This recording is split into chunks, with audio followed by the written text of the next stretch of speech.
¿Qué tal, jóvenes? Sean todos bienvenidos a este nuevo tema de clase que tenemos que analizar el día de hoy, dándole paso ya a los temas a desarrollar durante este presente año lectivo. Con la bendición de Dios, pongámonos siempre en su presencia para poder ir avanzando en cada uno de estos temas.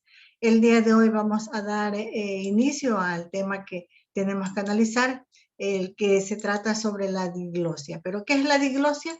Es una forma de comunicación que tenemos que tiene el hombre para poder llegar a obtener el contacto con las otras personas.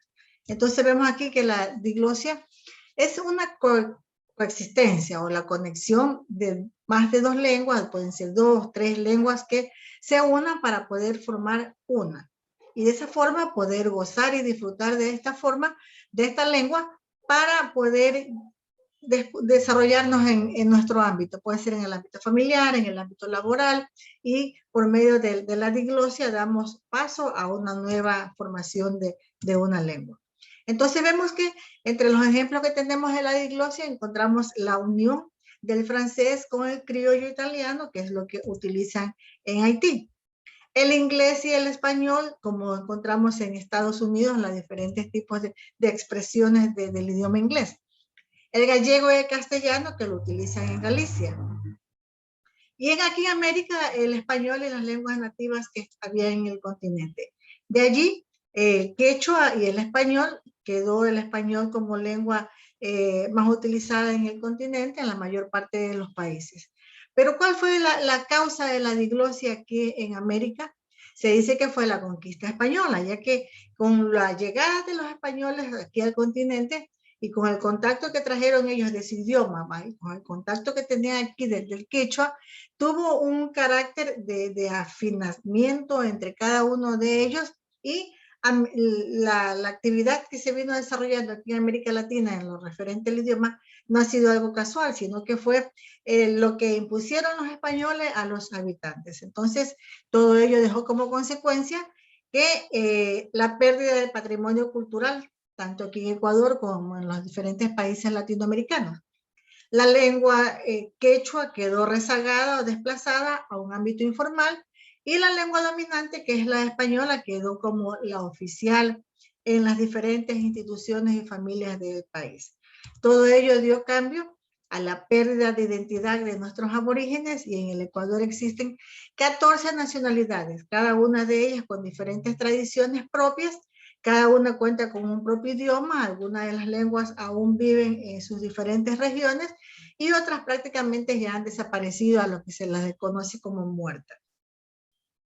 En las últimas 4 décadas aquí en nuestro país se ha perdido algo de cultura, se ha perdido la cívica, la moral, y todo ello depende con la pérdida de la identidad, ya que los principios y las tradiciones, las costumbres que se venían trayendo desde los antepasados, nos han dejado atrás todo este proceso de sabiduría, y viene trayendo una nueva identidad del pueblo ecuatoriano y de la mayor parte de las naciones de aquí del continente.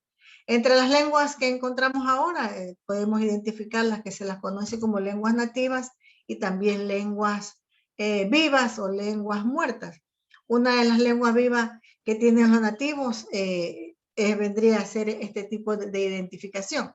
Mientras que las lenguas muertas son las que ya no utilizan los nativos.